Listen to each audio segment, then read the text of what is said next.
So well done for making it this far. If you have, then you've hopefully signed the client. If not, back to outreach right now, please. You don't need to watch this video. But if you have signed the client and you need help with your service delivery, then you're definitely in the right place.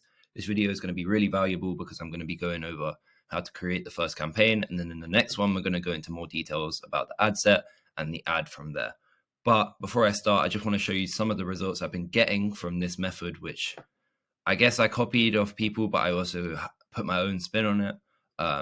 So as you can see, I've been getting my client £5, £4.40 cost per leads, and we've brought in 27 leads, and we spent around £120 in ad spend on their behalf. So we've also recently launched a new ad set based off a lookalike audience for the videos in the initial ad set, and that's getting £1.80 cost per lead. So we're doing all right. It's going well. And if you follow these steps, you can get similar results, assuming that your creative and your ad copy is good and half decent, basically. I would say a lot of it is the ad creative.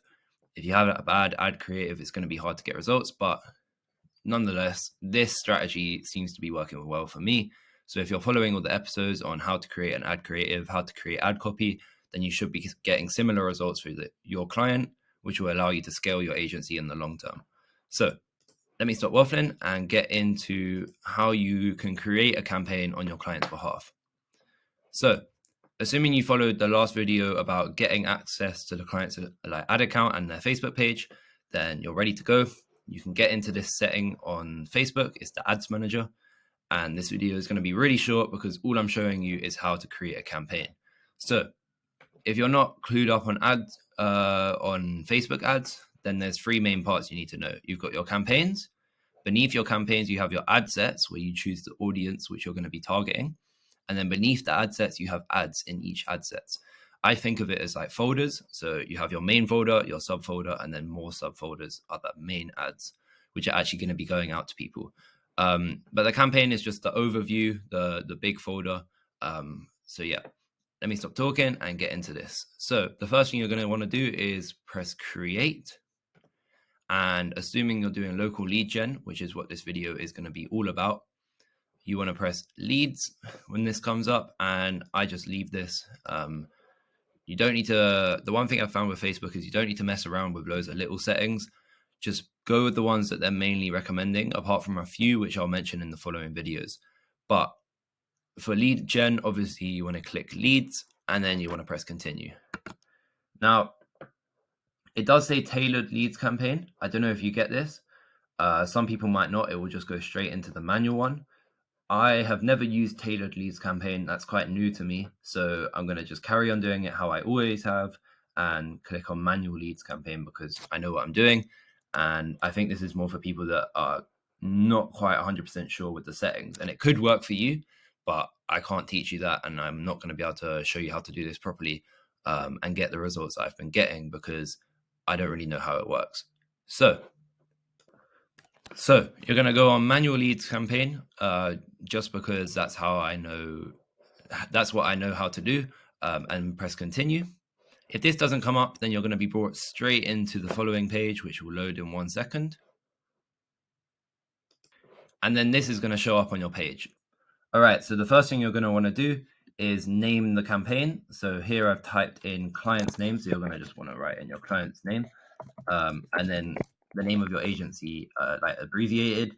So for me, that is OCM for OC marketing, and then call it lead campaign because that's what it is. This is going to make it really clear for your client if they are tech savvy and they know how to get into the ads manager that this is your campaign, and then they can go in and approve everything. Naming does get really complicated. I know it sounds a bit like useless at the start, but it's definitely important in making sure that you're organized and you have like a good ad set structure and you know where you're going when you go onto the ads manager and you're not just trying to find the right thing. Yeah, I can't explain it, but just trust me, you want to name everything clearly and not like super long names that don't make sense. You want to abbreviate and make sure that you understand each name. And this gets more important as you get into the ad sets, I find. So stick around for that. That'll be in the next video. Then underneath that, assuming you're not working with a client which is offering housing, this would be if you are doing real estate. But to be honest, I'm not 100% clued up on all of this. So you're going to have to sort that if you are doing like a credit, employment, housing, or social issues, elections, or politics, like lead ad for that. But in my case, in home improvement, you don't need to click any of that. If you're doing chiropractors or anything like that, there's no need to worry yourself with that, because it's only if you're doing things that are related with these topics. But moving on, don't need to click any of this. You don't need to click this, and you don't need to click this. That's how simple creating a campaign is. I know the ads manager looks a bit crazy and you've got all of this and it's a bit weird, but as soon as you click next, we can just close this, publish draft items. And then there you go. You've created your first campaign. And like I mentioned at the start of the video, you have your campaign, which takes a while to load. What I always find with the ads manager is if it's just taking ages to do anything or just moving a bit buggy, then the best thing to do is to just refresh the page once, twice, even 3 times sometimes to get it fully rebooted and working properly, because sometimes it does just move a bit buggy. So as you can see, you've got your client's name, your agency's name, lead campaign. This is where we're going to be making the ad sets and making the ads and promoting them to the target audience of your client.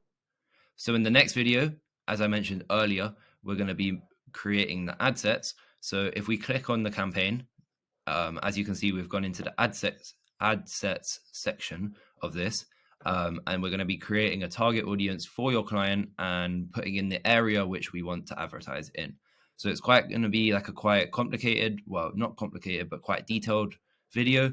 But definitely stay tuned because it's going to be full of value and you're definitely going to need to know it if you're running Facebook lead campaigns for your client. And there's going to be a few things which tripped me up at first, which I've definitely learned from, and I'm going to teach you so you avoid them yourself. So if you made it this far, like and subscribe. Sorry if I didn't explain anything in the best detail. If I didn't, just drop a comment and I'll be more than happy to help you out with it. And yeah, I'll see you in the next video. Cheers. Bye.